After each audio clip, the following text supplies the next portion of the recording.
The best way to defrost windshield wipers on a Tesla Model 3 or Model Y involves using the vehicle's built-in electric heating systems and software controls. These systems are designed to efficiently combat ice, snow, and freezing temperatures.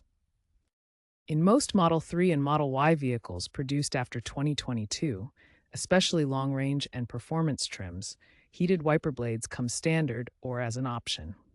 These blades use resistive heating elements powered by the car's high-voltage battery to melt ice automatically. Utilize the defrost mode accessible via the touchscreen under climate controls. This directs heated air to the windshield and wipers, typically clearing ice in 5 to 15 minutes depending on severity. Where available, preconditioning warms the vehicle, including the windshield and wipers, before departure using grid power, minimizing battery depletion. Enable and use this feature for optimal defrosting.